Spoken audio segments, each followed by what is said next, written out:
think it hurts? Hurts?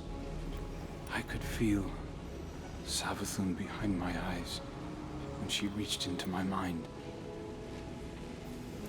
What do you think these Hive feel when we reach into theirs? I also find the Scion's methods unsettling, but they can uncover Savathun's plans more efficiently than I ever could. Better to just put them out of their misery. Keitel believes these Hive might hold deeper secrets. Do not make the mistake of thinking these things deserve your sympathy. Even though they have the light. Maybe you were the wrong person to put on this assignment. They may be our enemies, but this feels like a new low for the Vanguard. For Zavala.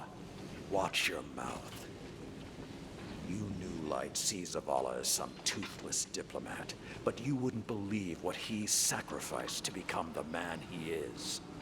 Someone who will make the hard choice, and make sure his people understand why.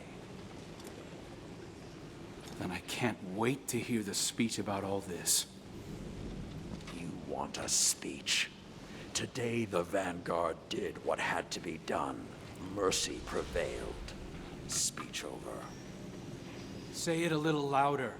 I don't think this guy could hear you.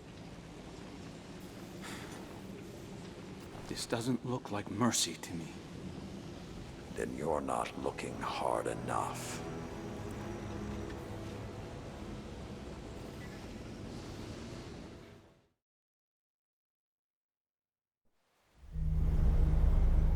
Long ago, even before there was a last city, I was deep on patrol in the old forest when a local villager sought me out. They asked me to catch a thief.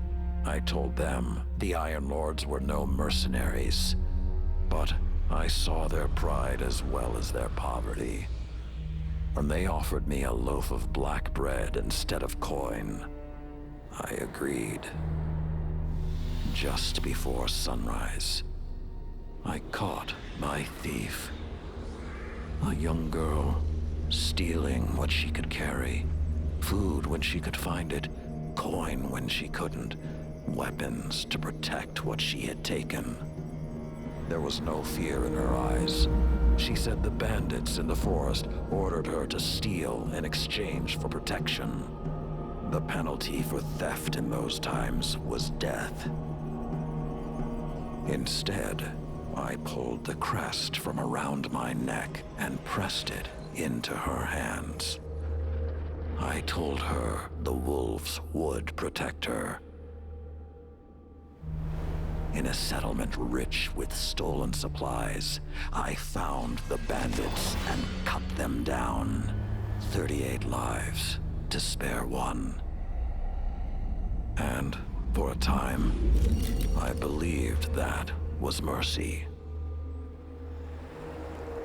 Many winters passed before I found myself back in that part of the old forest. This time, no one sought me out. So I sought them instead. Wind blew through rotted wood and rusted metal where the village once stood. And behind it, graves. Then piled stones, then bare mounds of earth, and then a pit. My blood was high.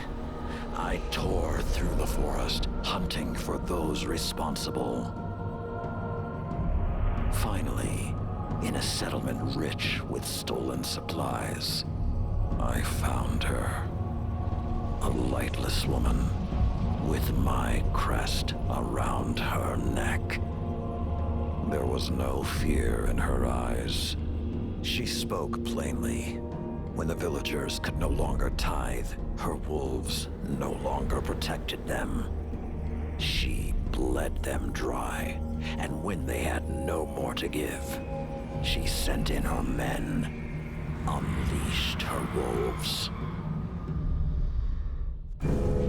Mercy to an enemy cannot come at the cost of mercy for their victims. The right path isn't always easy to find, But once you do, the only question is whether you're strong enough to walk it.